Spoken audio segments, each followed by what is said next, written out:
Traveling the Vortex.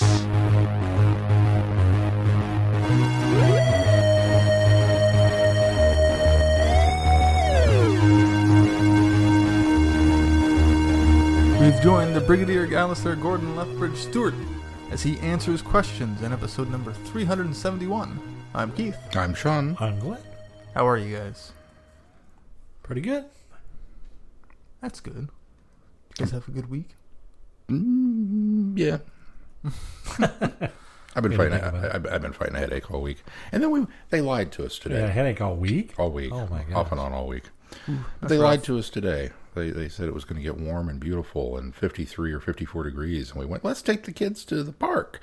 And we got out there. It was like, it's cold. I thought it was nice. That was pretty nice. Light sweater weather. No, as long as the sun was on you, it was okay. But anywhere in the shaded Gage Park area, it was like, no.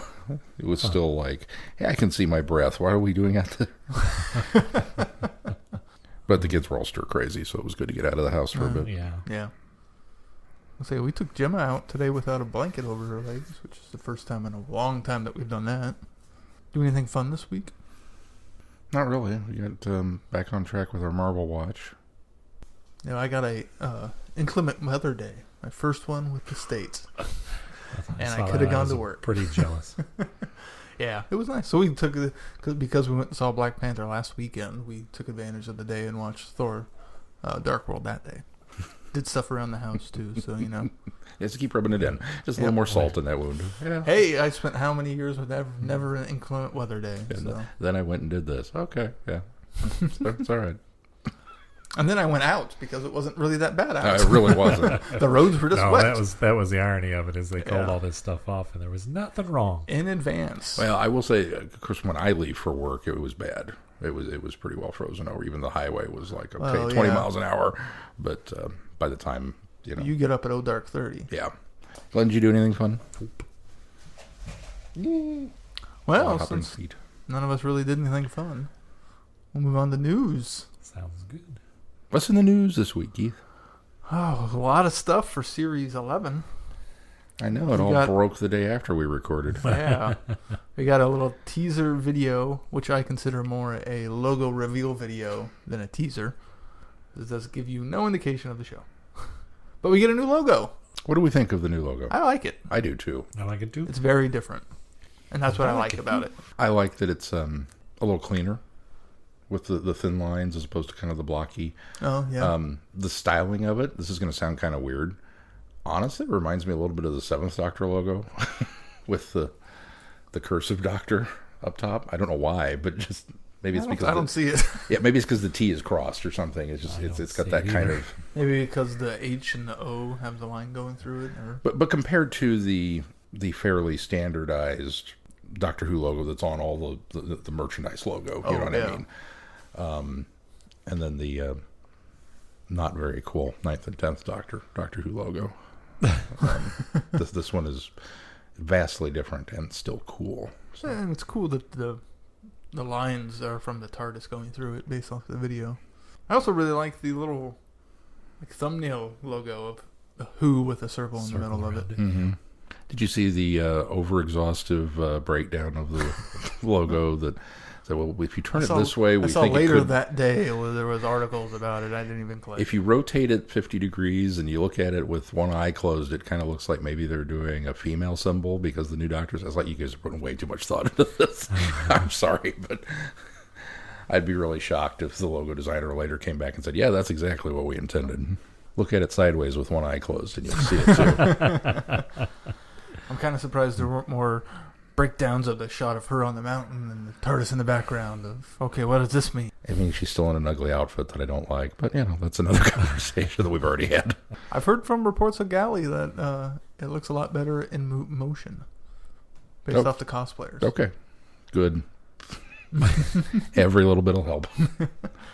I saw those behind-the-scenes photos of them shooting, and I went, Did you see the addition to the costume? This might count as spoilers. The fanny pack? Yeah. Yeah, it's getting worse, quite honestly.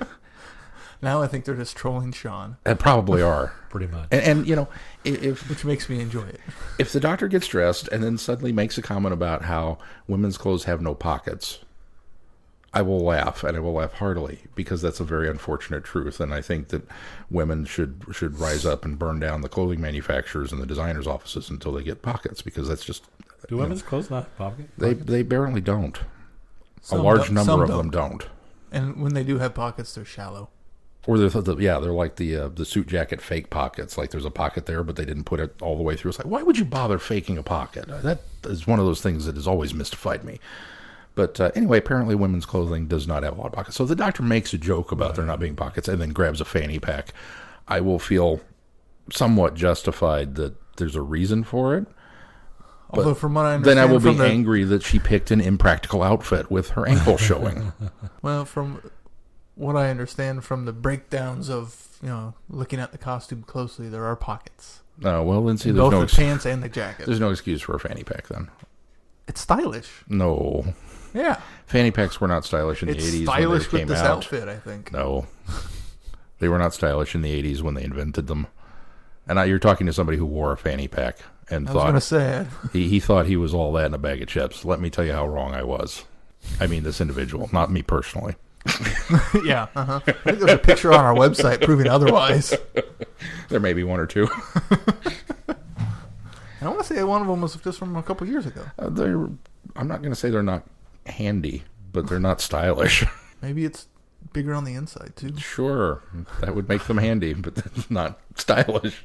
Oh, we also got the month that the show is coming back. October, confirmed. Easter Saturday. It's in October this year. It may not be a Saturday. That's the rumor, but we're not going to get into that because it's a rumor. That's just a rumor. We don't subscribe to those. And then our last bit of news. We should really change that tagline, because I think we do spend a fair amount of time talking about rumors. You spend a fair amount of time talking about rumors. Did you hear they found more episodes? He said, poking Glenn with a stick. Our other bit of news is BBC officially announced the first of Target novelizations for the revived series.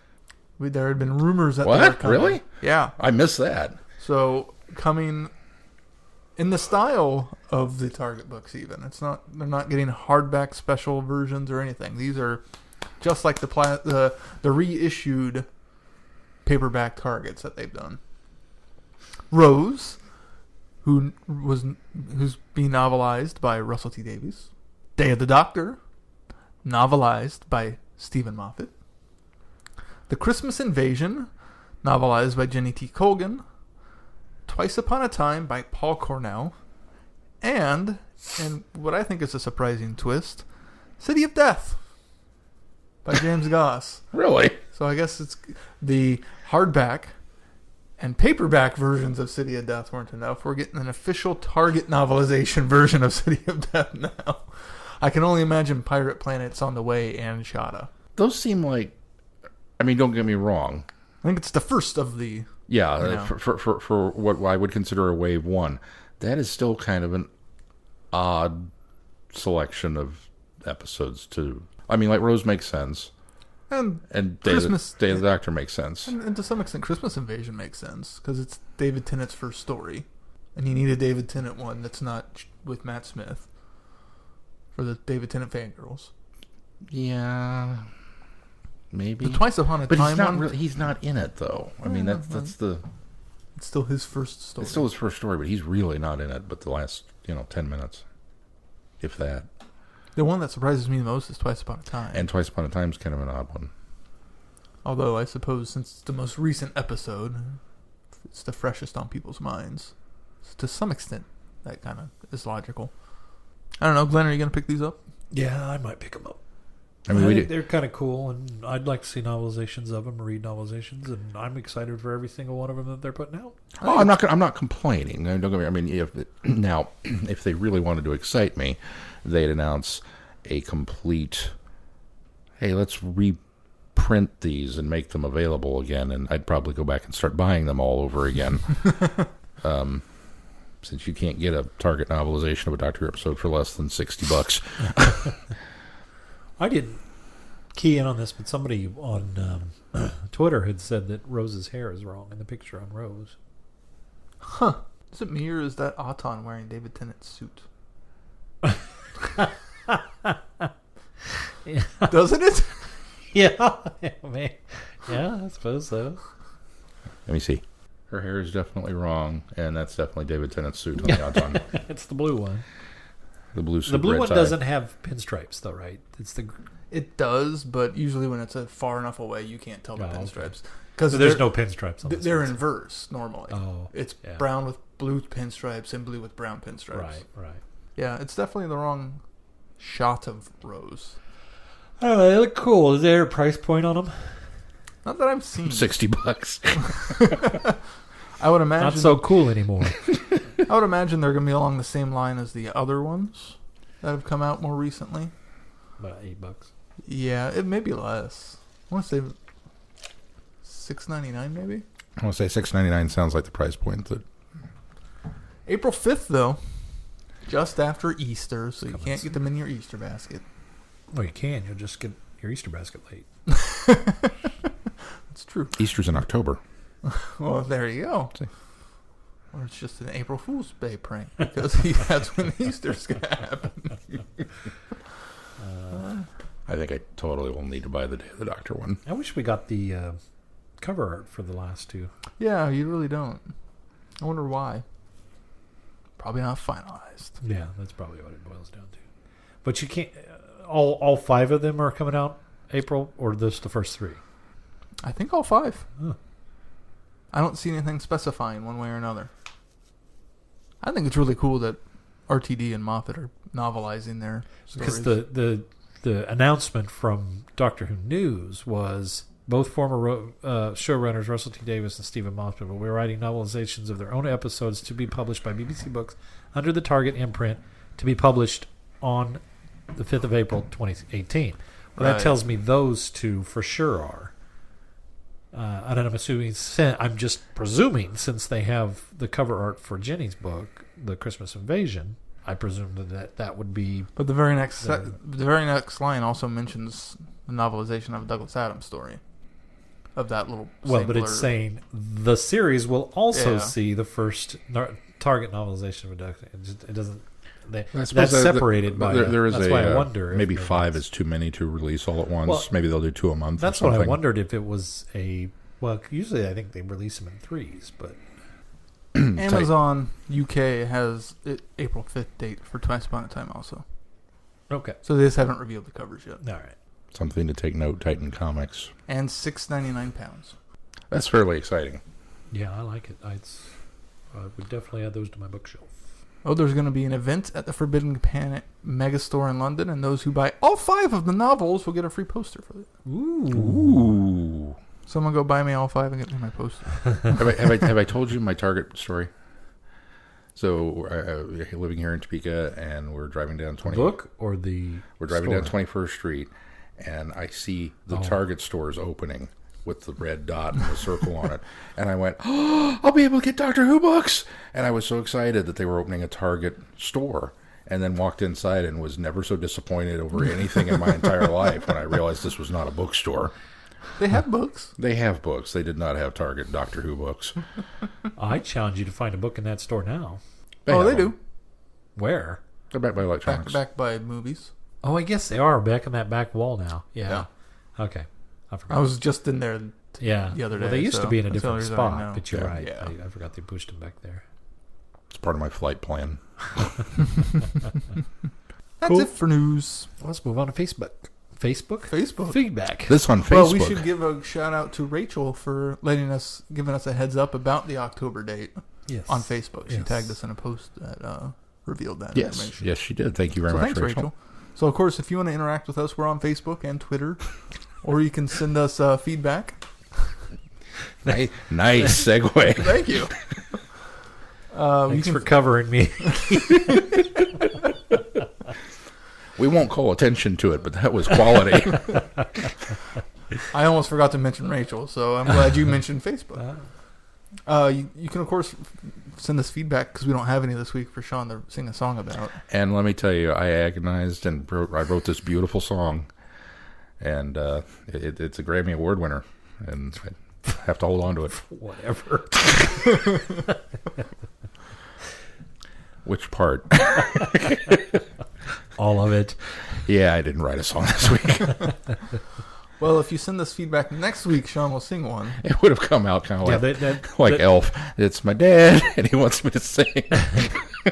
The deal is still on. If you send feedback, Sean will sing out a feedback song next week. Different one than one he's done in the past. Yes. Assuming he remembers what he did said in the yes. past. He's actually agreed this He's- week oh, because yeah. he's going, as long as I don't send feedback, I don't have to do it. That's right. Well, you can send that to feedback@travelingthevortex.com or just go to our website, travelingthevortex.com. In fairness, I did agonize over it a little bit in the car on the way over. Oh, crap. Oh, God, I didn't do that. Well, shall we move on to our review? Sure. The quiz book, or we want to do Liberty Hall first? Let's start with Sure. Liberty Hall. Liberty Hall, then. Because we've got the Yeah. the tease. Right. Right. So I liked it. There's no synopsis for Liberty Hall. It's the brigadier is long since retired, sits down and talks to a journalist about his career, specifically post-unit. which was cool because I feel like that's an area that hasn't been. That needed some clarification. Yeah, just for me, it was a thing of beauty. I was I don't know. I was slightly taken aback that the brig was as old as he was. I didn't realize that this particular little featurette had been made as late as it was. I think that this was the very last thing he ever filmed as the brig. Really? Filmed. That's what the Even book, that's what the beyond, quiz book made it sound like. See, I wondered about that because this was released in 2008, and I could have swore that Sarah Jane episode has been since then, but maybe Wasn't not. that season 2? The one The Attack of the Bane, or Enemy of the Bane. Enemy of the Bane. Yeah. Because I didn't expect Bane Brigadier. I expected Mawdryn Undead Brigadier. December 2008 was when it aired. Oh, okay, so then Enemy this of the would have Bane, been so- after. This would have been recorded even after that. No lie. Huh. So it's his. This would have been That his was his last very appearance last of- lines. as Lethbridge-Stewart. Well, I'll be darned. At least on film. I can't verify that with Big Finish. I don't know when the last Big Finish story he did. I'm not sure. But I was not prepared for Bane Brigadier to show up. I was expecting Mawdryn Brigadier to show up. So I was like, oh, okay. But he's still the brig, which was awesome. It was disappointing that the opening credit sequence was longer than the interview. Not quite, but felt like it. No, but the closing sequence was. Yes. I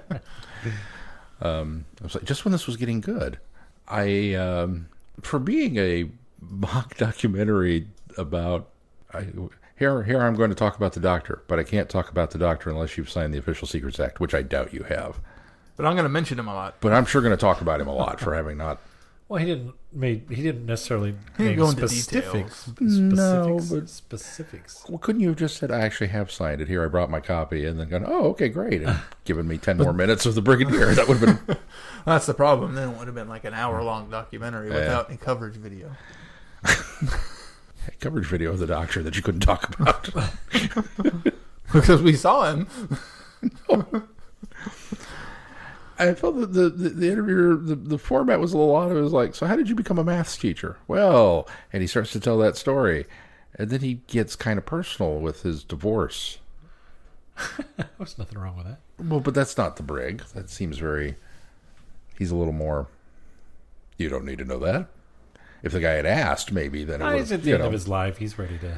Well, maybe that was it. He's ready to bestow that information. But then he talks about Doris and how wonderful she is and everything. And then the guy's like, so going back to maths. I see. It seemed a little disconnected. That's the word. But it also felt very realistic.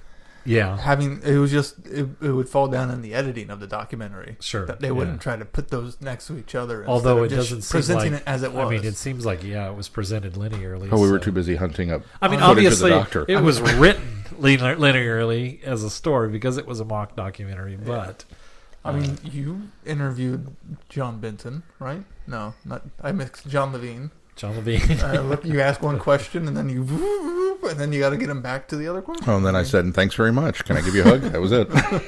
But it's a similar thing. And you can find that interview if you're a Patreon supporter. Oh. You can go to our website, become a Patreon supporter. That unlocks extra content, which is one of the audio offers on our website. So if you want to hear that, then consider supporting us. And know what we're talking about. That's right. And let me tell you, it's interview gold. It is some of my finest work as a journalist. Is it? Oh, yeah. It's insightful and in-depth. What did you guys think of the... It's like that Liberty. book you buy that has all those pictures and very What did you few think words. of the Liberty Hall special? I liked it a lot. I think it was a neat little ad, but with the Mawdryn Undead DVD. I thought it was very clever to sit down and do a little. And did you notice there was a mention of Minuet in Hell? Yeah, Yes. there's a Doctor- couple of Big Finish mentions. I there. didn't hear the other one. I just Minuet's the only one that That's the one that stood I out the keyed most. into, I assume yeah. one was Spectre of Landing More. I wondered if it was, but none of the names sounded familiar. The name Yeah, dropping but it's been so sounded long since I familiar, listened to too. that So- that it would be. And I had just recently listened to it. So, but the Minuet one going to the U.S. and that was that one I keyed He into. even name drops right away. Malabrasia. Yeah. It gave me warm fuzzies because, it's the brig. I wish Again. they'd have set him somewhere different so that his hair wasn't sticking straight Yeah. up, though. I mean, you can't do much with the wind, but that just was a little distracting. And it really kind of makes me now want to, I don't know, maybe we need to do a whole series of features on bonus features and start diving back into the DVDs and go, because I'll be honest, I love special editions. I have this weird, I must own the coolest box set version of that available, but then I never dive into any of it. It's just enough for me that I have it. So I don't know what's on half of these DVDs.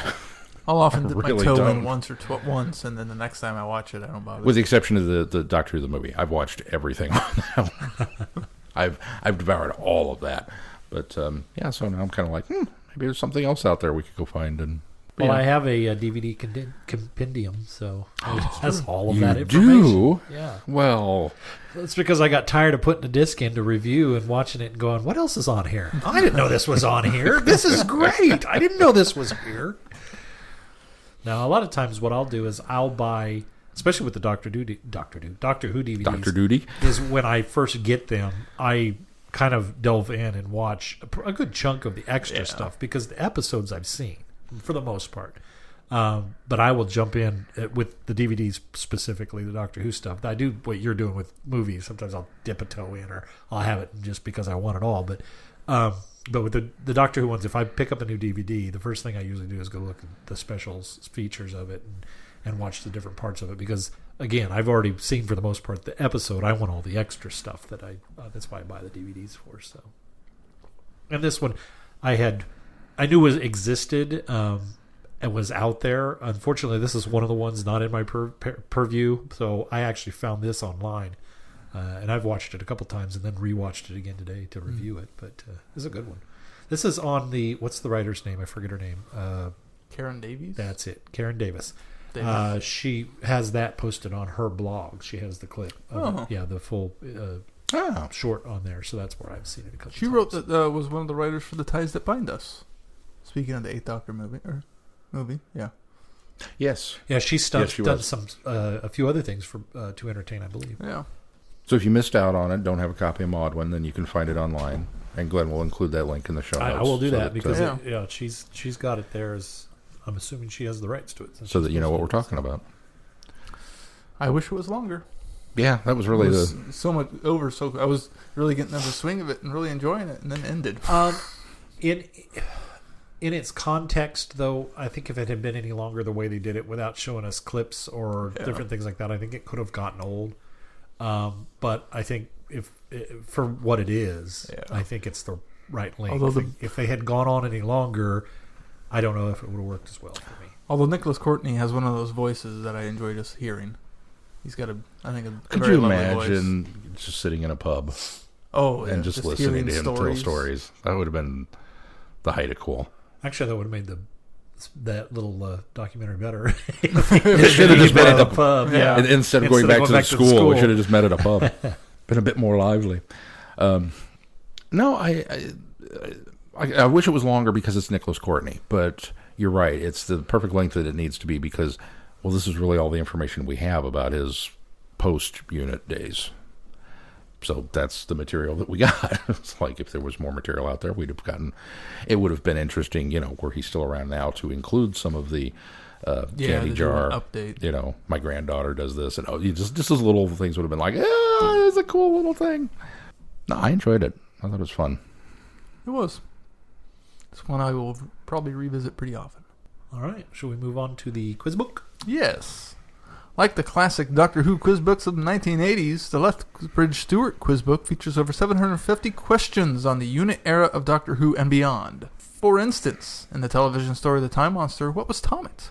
The Lethbridge-Stewart quiz book features questions from the Target, Virgin, and BBC novels, the Big Finish and BBC audio stories, comic strips, and the Candy Jar Lethbridge-Stewart novels. Dun, dun, dun. Dun, dun, dun. Sorry, I was waiting for more. That was it. I liked this. This is neat. It really does feel like those old Doctor Who quiz books. I've only seen them. I've never owned one myself, but I've seen them and know the feel. It's very similar to other quiz books that came out for other media that I enjoyed in the 1980s and even in the early 90s. It's very much in that style of you have all the questions laid out for you. You go through and you read, you step through. Sometimes they're done in a ranking system, which this one particularly is. Although it wasn't done in difficulty. It wasn't done. If you read that in the, Yep. it's got the nice ranking, but you don't get harder as the questions go. Right, which I appreciated because I could go further and realize that, oh no, I do know this one, but then turn around and go, nope, don't remember this one at all. Or I would read a question and go, okay, I know this, but it's not coming to me. And then when I'd read the answer, I'd go, oh yeah, of course I knew that one. So, but I like that. I like how you step through it, and it's pretty cut and dry. I like the breadth of coverage that it has of the different media. The TV shows, the novels, the Target books, the Candy Jar books, the Big Finish audios. It's nice to have all of it included and cover the entire universe of Lethbridge-Stewart. I really, really, really liked it. Appropriate that we're doing this show this week too, since the 17th was the anniversary of the 50th anniversary of the Briggs appearance in Doctor Who. So it's almost like we knew what we were doing. If we knew what we were doing, you would have scheduled it 2 weeks ago. Hey, just 1 week ago. Just one. 1 week. Okay. Well, yeah, but you want it before, so that it would hit the week that it came out. As I said, it's almost like we knew what we were doing. I'm a little intimidated by this because I Private Evans outranks me at this point. I dove into this and went, all right, bring it on. Oh. There are some deep cuts in this. I did not study for this test. Just, wow. Yeah. And then, I should know. Well, okay, I could look that one up at least. But if I had multiple choice, I could have aced this test. Even if not aced it, I could have got probably a high B. But without multiple choice, there was a lot of times I was like, I know this, but I can't remember. Well, and they start you off so easily too. And I think the first test I got almost everything. They give you almost sense of false security of, okay, first question is, what did the unit first stand for? United Nations Intelligence Task Force. And then what does unit stand for now? Unified Intelligence Task Force. Name the actor who played Brigadier Lethbridge-Stewart. Nicholas Courtney. Then it hits you with the hard one. In the New Adventures novel, The 9 Days, by Lance Parkin, how does the Brigadier say his father died? I have no idea. He was fighting alongside Field Marshal... I can't remember the name. That's the problem, is I hit these ones and I have not read 9 Days. I'll show my hand there. But I knew that from researching 9 Days. So, but he died in Africa in World War II, according to that book. So, I thought it might be fun to just randomly flip through and ask each other some of the questions in this. What do you guys think? Just see where we land. Not going through any order. Just kind of flip through, hit a page, and then throw it out there. You guys have your books available? Yeah, right here. I have the questions. I don't have the section on the answers, so maybe somebody should pull that up so that we know. All right, I think I can get the answers up pretty easy too. Oh yeah, let's give Glenn all the answers. Well, I've got it set up here so I can't see them until I flip over there. All right, I'll go first. I'm just rolling through. Okay, ready? Ready. In the Candy Jar novel, The Dreamers lament in their bid for freedom. The slaves of Stedman Manor accidentally contact the Lao using what prayer? Oh. You can either give me the French name or you can give me the American translation of it. Everybody Wang Chung tonight. I'll give you a hint. The name is in the title of the book. The Dreamer's Lament. Yay! Good job, Hey! Keith. I don't think I got that from the book. La Complainte de Rivière. I didn't do that. Was it I only guarantee that is not how Was it that's only said. in French in the book? Because I don't Might have remember gleaning that from I the don't book. remember. I don't remember a title drop. Might have been. To whom has Professor Travers sold the Yeti in the first episode of The Web of Oh Fear? gosh, that collector guy. See, that's just it. I can sit there and look at it. I can see the guy. The guy in my Yeah. head. I can see the scene in the episode. Couldn't tell you the guy's name. That's what I run into all the time in these here. What do you have the answer? I don't have the answer. Okay, what's the test number and the number of the question? It is test 1, Okay. and it was page or number. Let's see, I've lost it so that I could go find what test it was in. We'll get 20. We'll get used to it here. All right. I've got the answer now. You guys want to hear it? Yes. Yes. It's Julius Stevenson. Never will get that. So Benicio del Toro would have been an incorrect answer. But he was like a collector, wasn't he? He was a at the end, collector, yeah. so. I got the impression it was a museum. Half a he- point. Possibly a curator. All right, Keith, you got one? In which TV story does the Brigadier's daughter, now the unit chief, first appear? What TV story? Yes. My buzzer's not working. Power of 3. Power of 3. That's And my what answer. is her character's name, and who is the actress who plays her? Your character's name is Kate Stewart. Kate Lethbridge. Well, yeah, it's Kate. Just Kate. It's just She Kate just introduced Stewart. herself as Kate Stewart in that one. She's Kate Lethbridge-Stewart in the Downtime and novelization. But she introduced herself as Kate Because she Stewart. dropped the Lethbridge, so she didn't have... Correct. She wouldn't get favoritism. And then, what's the actress's name, though? I can't remember now. See, but I struggle with names. That's my excuse, Yeah. right? I struggle with names all the time. Names are so- hard. Names are hard. Names are okay. hard. Oh, I feel stupid. For You not have being you able have to the rattle answers this for off. this one? Gemma Redgrave. Gemma Redgrave. Darn it, man. I didn't have to look that one up. That was one I actually knew the answer to. So that's what I'm going to be doing. Instead of trying to flip back to the answers, I'm going to find ones that I know and see if you guys know them. All right, here's mine. In the Demons, who is in charge of the archaeological dig at Devil's End? Indiana Jones. Osgood. Good answer. The Wrong, answer but- is He's in that episode. He's in that episode. Professor Horner. Horner. Horner. Horner. See, these are tough. These are tough. A lot of these are very tough. Sean, you got one? In The Three Doctors, what tune does the second Doctor play on his recorder after his telepathic conference with the third Doctor? Oh, boy. Pop Goes the Weasel. I don't know. Oh, if that's our answer, give Well, me I the don't- test. oh, Test a number. I don't do you know. wanna- Still test No, I as soon as you said it, I thought that sounds right. So I'm Still gonna go with test that. 1, number 40. And the answer is, now I hear it. Twinkle, twinkle, little Twinkle, star. twinkle. Do, do, do, do, do, do. I Yeah, hear it yeah. now. Totally hear it now. All right, Keith. This is one that's kind of misleading. Ooh. Which actor appeared in both The Three Doctors and The Demons? Well, it's easy. John Pertwee. There's quite a few. John Pertwee. I get that. Nicholas I got it. Courtney, I'm sorry. I get that one. Katie Manning. I, John Levine. I assume they're going for Stephen Thorne. I got one. Of course, the other one they were looking for was Stephen Thorne. Yes. Oh, it's me again. Let's do a higher one here. We're going up to who created the character of the Brigadier. We should know this one, guys. Hamish and Lincoln, right? I don't know their first names. Yeah, it's Mervyn Hamish and Henry Lincoln. Yep, good job, guys. We should have known that. We one. should know that one. Very good, Sean. Do you have another one? Who played Morgaine? Morgaine I know this one. in Battlefield. It's Gene Marsh. Gene Marsh. Yay! I knew that one. How about number 65? In Spearhead from Space, Liz Shaw asks the Doctor what he's a doctor of. What is his reply? Practically everything. That's Mary Poppins. He's had that reaction to somebody, but I can't remember which one. I don't know if it was that question, but he has answered it that way. Practically everything, my dear. Keith gets it. Yay! Nice job. Okay, how about You want an easier one or a hard one? I don't care. Just throw it out. How does the first Doctor describe his replacements in the Three Doctors? I want an easier one. A dandy and a clown. Yep. Okay, how about the hard one?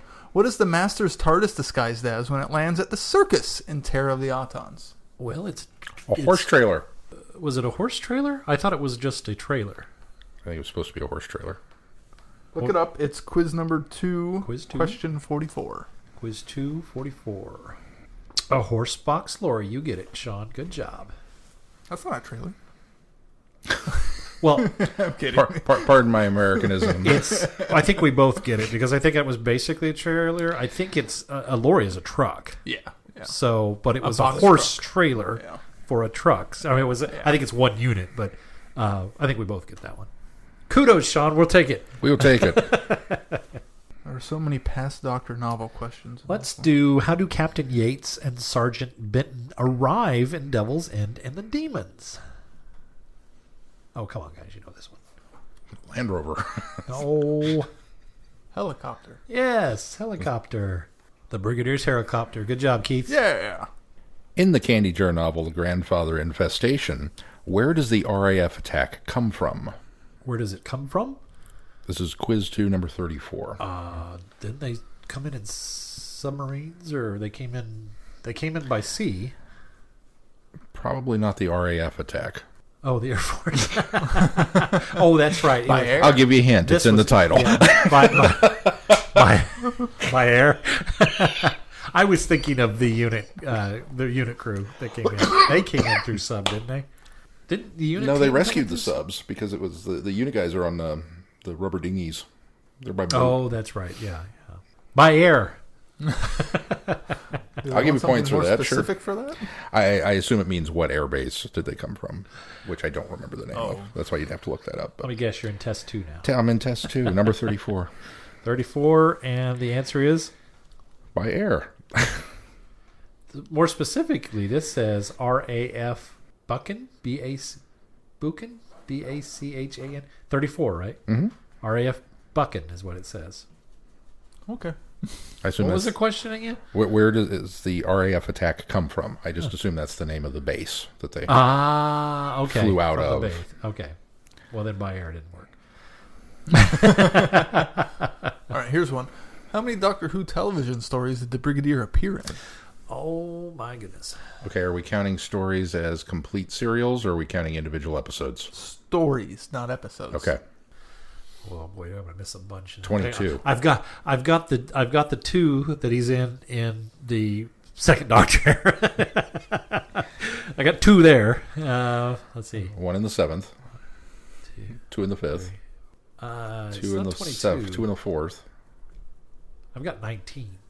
23. Oh, Sean, that's nice close. job. What am I missing?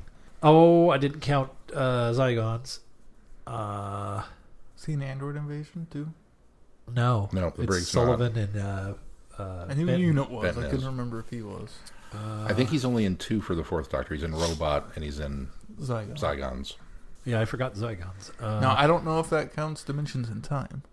No, I don't think they count that. I don't think anybody counts Dimensions in Time. There is Dimensions in Time question in here. I'm an though. apologist for Dimensions in Time. I don't even count that. What am I forgetting, though? I've got to be forgetting something in the Third Doctor run. third Doctor run, yeah. Because I had Battlefield and I had Mawdryn. Do you have the 5 Doctors? 5 Doctors. How could I forget the 5 Doctors? But that still only accounts for 2. I'm still off by 3. Anyway, all right. Who is the leader of the conspiracy in Invasion of the Dinosaurs? Mike Yates. I don't think he's in charge. Yeah, that one scientist guy. That's the only thing I got. Sir Charles Grove, MP. Oh, that's right. I can picture him. There was another minister in that one. Member of Parliament, Yeah. not a minister. Okay. They're all ministers, aren't they? He's a member of Parliament. Ministers head up divisions within the government. Members of Parliament are elected from their constituents. Oh, I didn't know that. Members of Parliament are in the House of Commons, and then, of course, Lords and Ladies are in the House of Lords.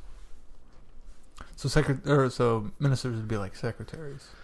Ministers Our would be versions of our secretaries. versions of secretaries, yes. Yeah. Secretary of the Interior, Secretary. Exactly, yeah. Yeah. Secretary of Agriculture. Okay, yeah. Although I think they have more ministers than we have, like, secretary positions. Mr. Magic. Well, yeah. There well, you go. That'd be a little higher, I think, but all right. In the Big Finish audio story, The Spectre of Lanyon Moor, whilst Doris is away, what does the Brigadier use so that he can act as an unofficial observer to the strange events taking place on the moor? I You're the one just that listened to this listened a to few this. months ago. What does he use? Binoculars. No. I think as his credentials, I think is what he's saying. I don't know. I don't have the answers in front of me. Can you read the question one more time? Inspector Lanyon Moore, whilst Doris... I like how it's worded. Whilst Doris is away, what does the Brigadier use so that he can act as an unofficial observer to the strange events taking place on the moor? So, unofficial observer. I think you're right. I think they're probably looking for... Well, I think he uses his credentials. His unit credentials, Yeah, right? he uses his unit credentials, but he's unofficially overseeing it. Because he makes the point to say, I'm here unofficially. I think he uses his credentials as a unit brigadier. That's test 2, number 57, if you'd like to look it up. 57. Let's look it up. Oh, it's simpler than that. He uses a official holiday. Oh. He's on holiday. Ah. Visiting your home. So that's what that is. See, that would have thrown me, because normally when you go on holiday, you go to Spain. Only if you're the doctor. To which planet does the Doctor want to take Joe in the Green Death? Metabelius 5. Or it's just 3. Metabelius Oh, 3. it's Metabelius 3. I want to wait 5. Metabelius 3, yes. What does Joe tell the Doctor is dawning in the first episode of The Demons? What is dawning? Yeah, D-A-W-N? Dawning. dawning. The sun? Sounds like a Joe answer, doesn't it? No, think more hippie than that. Aquarius. The age of Aquarius. Yep. Ah. I got another one. I had a hint, but I got another one. What subject does the Brigadier teach at the public school in Mawdryn Undead? Maths. Oh, I'm glad you put the S on it because I was going to ding you for it if you did. Maths. I'd have got that one. Oh, here's a goodie. Who invented the prototype robot K1 in Robot? Ketterwell. Getterwell. Hey. What is the title of the 50th Big Finish audio story that included the cast? Oh, I'm sorry. Zagreus. Included in the cast every single performer of a beat me to it. companion to have previously worked with the company. What was your answer? Zagreus. That is correct. There's a small handful of these. I feel like, hey, I got one. What does Dame Anne Bishop give Lucy Wilson at the end of the Lethbridge-Stewart spin-off adventure novel, The Lucy Wilson Adventures, Avatars of the Intelligence? What did he give? What did she give her? Crystal? It seemed like it was a crystal of some sort. Probably wasn't, but I'm going to say Metabelius 3 crystal. No, I don't think it would be specifically a Metabelius 3 crystal. We all know that's it what might it was. be a crystal. Nope, not a crystal. It's not a crystal. Okay, What then that did wasn't she it. give her? We just read this. I remember Why her can't- giving it to her, but I don't remember what it was. All right, Keith, A give it to time us. ring. A timer. Oh, that's right. Oh. Yeah, because Yeah. we made such a big deal about that. That's right. I forgot about that. What rank is Harry Sullivan when he's seconded in unit? Lieutenant? First petty officer. You're going to go away from your original answer? I don't know. Oh, either one of those is fine. Wait, do you only get one? Oh, come on. You really want to go away from your first Nope, I'm answer? going to stay with my first one. Doctor? Well, he is a doctor. but his rank is not doctor. I don't remember his rank. I'm going to give it to Keith because it's Royal Navy Lieutenant because he's in the Navy. He's in the Royal he is Navy. a naval. And I said Lieutenant. You did. That's what he is. That's how they say Lieutenant. it. That's how they say it. Although I thought it was funny when Andy one time chimed up and said, I don't know why we say lieutenant. It's spelled lieutenant. He's decided he was going to go with the American pronunciation lieutenant, which is very rare for anybody in the UK. Yeah. Here's a harder one. All right. In which television story does Joe Grant first enter the TARDIS? Clause of Access. Sean? Good answer. I don't know that it's right, but we'll hear. The answer is Colony in Space. Colony. The first time she travels, she's the first time she's in there. That's crazy. I could have swore she got in it before because he's explaining it to her in the beginning of Colony. But I thought she had gone in it before that. I'll be darned. Come to think, I don't know that they even use the TARDIS in Claws of Access. No, but he's working on it because he's still trying to retrofit the... Right, but has he I would removed think the she console would at have been that there point? before that scene, but Well, he's removed the console about way back in Ambassadors Inferno because that he decides that he's going to try to fly it without the shell. So, but I swear that there's a scene where she goes in there, but you know what? She's quite surprised at the beginning of Colony now that I remember, and so that is her first reaction time. So, yep, okay, I may be cross-pollinating the stories anyway. Okay, how about this one? On the parallel Earth the Doctor travels to an inferno. What positions do Lethbridge-Stewart and Liz Shaw hold? brigade leader. I don't remember Liz Shaw's. I don't know that. Yeah, Scientific advisor. I think you'll remember it when you see it, or when you hear it. You want it? sure. Section leader. That No, sounds right. you guys. No. that didn't ring a bell. Sure. Eye patchy. No, she didn't have an eye patch. In the Candy Jar novella, The Life of Evans, what is Evans' first name? Gwynfer. Yes. Gwynfer. In what special, which is in quotation marks, TV story does the Brigadier appear with the Sixth Doctor? Dimensions in Time. Part 1 and 2. Oh, bonus points to Keith. I'm not sure how that's worded, but In the Sarah Jane adventure story, Enemy of the Bane, what item does Sarah want the Brigadier's help to obtain from Unit's Black Archive? wow, I was just going to say something from Unit's Black Archive. Because I don't remember what the thing was. I don't remember what the thing was either. I don't know that I know that one. Tunguska Scroll. The Tunguska Scroll. I don't even... That doesn't even sound familiar now that you say it. Okay, how about this one? On meeting Sarah and the 5 Doctors, how does the 3rd Doctor describe the 4th Doctor after Sarah's confusion about the Doctor's change in appearance? What? Teeth and curls? Oh, maybe I have, but I haven't yet. All teeth and curls. In the Candy Jar novel, The Daughters of Earth, when Anne Travers first gets their radio working, what does it tune to? The radio? NPR? It's quite a radio. Pick it up all the way from the U.S. She's a very talented scientist. BBC Radio 3? It's Judith Edgley, the leader of the Daughters of Earth, at the inaugural Yes. Women's Liberation Conference in Manchester. From which TV story does this line come? You should be very proud, Doctor. Your knowledge of the past will help shape the future of this planet. What's the one with the big giant machine with the round... and he's got the really bad Mind of Evil? headphones. Mind of Evil? Is it Mind of Evil? Well, Mind of Evil is the one with the insane asylum. Though, Yeah, isn't it? yeah. No, it's not that one. One with I don't the think big so. head- Oh, no, you're thinking of the Green Death. I think. Yeah, The big giant computer the thing. big that round has the- computer thing. Yeah, That's Green Death. Green Death. Yeah. No. Darn. Mind of Evil? No. I thought for sure headphones fit into that somewhere. The Web Planet. Web Planet. No. The Web That of can't be Fear. right. Sorry. The Web of I was Fear. gonna say, that can't be right. Brigadier went around for the Web Planet. The Web of Fear. Oh, yeah. Spoken by the intelligence. Yes. Put them in the... Right. The triangle. In the Candy Jar novella, The Life of Evans, which town is Evans transferred to for retraining? Imber? Good job, Keith. Yeah.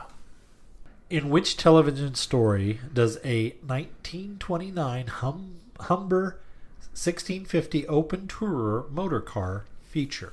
I would have to know what that motor car is to begin with. Well, I'm going to say I it's Bessie. I and I'm gonna believe say, it belonged to the Brigadier. Oh. Well, I'm still going to say it's Bessie, and And that would be Spearhead from Spearhead. Space. Nope. That's my answer. And somebody wrecked it. Oh! Yeah. Mawdryn. Mawdryn Undead. Oh, yeah. That's the car that Turlo steals. And we even just covered that in the Liberty Hall. Liberty Hall. He seemed pretty down on Turlo, didn't he? Yes. Oh, he did not like Turlo. Never trusted him. He always had this trust fund, and money kept coming Well, in. he just turned around and disappeared. Then he wandered off. And he doesn't know. so, yeah, about your maths career. All right, let's do a couple more. Ooh, in the Target novel, Harry Sullivan's War, how many years is it since Harry left UNIT? 17. I haven't read that one. I don't know either. I haven't either. It's a good question. I'm trying not to give just names. So 5, test 5. Test 5, number 50. 50. 10 years. When the Brigadier begins to overcome his amnesia in Mawdryn Undead, what is the first monster he sees in his memory? A Yeti. Yes, I think he's right. A Yeti is correct. Yes! I looked at the wrong number. I sort of remember that. All right. So did he. In the 5 Doctors, how does the 3rd Doctor describe the Master to Sarah? My greatest enemy, my You're so close, Sean. Finest enemy? arch enemy. Nope. No. Fondest enemy? It's very cleverly worded. My best enemy. My best enemy. Yes. Did you notice that there were some questions from as recent as the 3rd Doctor Adventures from Big Finish? You listened to those, didn't you? Yes, I did listen to those, but I don't remember. The Prisoners from the Lake. Okay. There are questions in here from that. Well, the Brig's not in that, though. Well, Nicholas Courtney isn't, but he is. As a character at the very beginning. Oh, he is at the very beginning of that. Yeah. You're right, because it's Yates is in that, right? Yeah. Yeah. Yates and Joe. That's right. Yeah, you're right. I forgot about that. Well, here's a softball. At which iconic London landmark are the Cybermen first seen emerging from the sewers in the invasion? St. Patrick's or St. Paul's St. Cathedral. Paul's Cathedral. St. Paul's I almost Cathedral. said St. Patrick. St. Paul's Cathedral. All right, let's do one more. In the Candy Jar novel, Time Squared, what song is playing loudly as Lethbridge-Stewart and the response team head into the subway system to corner the Yeti? It seemed like it was a Rolling Stones song, but I could be I would wrong. have said either Rolling Stones or Hendrix. Something with a rock beat. I don't recall, though. The gang's back again. Cool in the gang. Cool in the game. Cool in the gang. It's back. Definitely not Stones or Hendrix. Well, Let's end on the very last question in the book. sure. Just because. I'm in quiz 12. We've spoiled a bit of the book anyway, so Well, why yeah, not? why not? This will be the only time we actually spoil the very end of the book. The absolute end. The absolute end of the book. Where is the villain's base located in the Ambassadors of Death? Down the stairs and in that one no. room. Isn't it on the moon? Nope. No. It's on a planet, though, right? It's on something in the solar system. It's not on Earth. No, it's on It's Earth. on Earth. It is on Earth. In That's where Ambassador? they send the We came back from the moon. Oh, that's right. Right, Okay, yeah. yes. down the stairs. It is and in the basement. It's in the basement of a water reclamation plant or something because they're out there on kind the. of close. Yeah. On a disused army firing range. Oh, right. Okay, yeah. Yeah. Okay. Sure. Because that has a basement too. It's in the basement. It's in the of the basement. firing range, Yeah, exactly. Very good. Well, that gives you kind of a taste of some of the questions in there. I think we kind of ran the gamut of the different media. Well, and there's a lot we didn't ask Yeah, well, from yeah. the novels and Big Finish. Right, We don't because know. we don't know them yet. we haven't read or heard them yet. So And obviously, it's very inclusive. It's not just Lethbridge-Stewart. It's Lethbridge-Stewart and Unit and Third Doctor and kind of the whole era. So if you are only passingly familiar with the Lethbridge-Stewart stuff, but are a fan of Who, then and a quiz books, then this still is right up your alley. yes, absolutely. And of course, if you want to get your own copy of this book, you can go to Candy Jar's website and you can order it from there. I think they still have those available. They are $8.99 plus postage. So be sure to check that out. I think this is definitely one to have on the bookshelf. It's very cool, and we quite enjoyed it. And It's a very well, thoroughly investigated or researched book. it is. It's a book that I enjoy in a group setting, but I wouldn't want just by myself. Before we go, get a hold of your book because we're going to next week review a little added special bonus to this. There is a story at the end of this book that is called Cowpats and Comfort and by Tim Gambrell. we're going to review that short story on our next episode. So we're going to pull this out a couple of weeks and double dip into this particular title, and we'll review that story for you next week. So if you can get a copy of your book and get it read before, because we technically didn't mention that we were going to be reviewing this piece. This will give people a little bit of time to read it before we spoil it, because it will be spoiler filled, as we do with the books that are already out. So there's that. Sean, what else do we have on the schedule? Well, speaking of spoiler filled, we are going to dip heavy into The Lost Dimension, which is Titan Comics' massive crossover event. We'll find out how massive, well, I can tell you how massive. It's 8 issues. We'll find out how crossover it is when we get to it. They bill it as the most epic Doctor Who crossover ever. Which is, I think they say that every time they have a big crossover. That's a tall order. Well, if you ratchet it up a little bit each time, then it's true. It's true, it is. But the last crossover wasn't really a crossover. It just happened to feature 4 doctors in the same book. Yeah. Anyway, so we will be all 8 issues of The Lost Dimension next episode, along with this bonus Lethbridge-Stewart story. The following week is we're going to take a look at Big Finish number 97, The Wishing Beast and the Vanity Box. So it's one of those 2-part stories, and yet 3 in 1. 3 in 1, and it is also part of the so-called virus strand. We'll see how I may have made much ado about nothing with this, but we'll continue that and see what happens there. And then the following week, Glenn is gone. Glenn is going on holiday, but not to Spain, because he's not a doctor.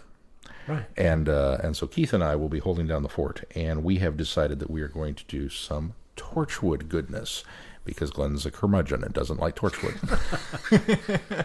I don't like it. Do you remember specifically what we decided on? We hadn't. We hadn't decided yet? I thought we had, but maybe not. You were going to do some research and oh, that's what it was. float up some ideas. Yeah, I should probably do that. It's either going to be comics or Big Finish, or a combination of both. That's a safe bet. Likely comics. Yeah. So we'll some Torchwood that week, and then we'll end up the final week of March with our Lost in Time discussion of the Highlanders.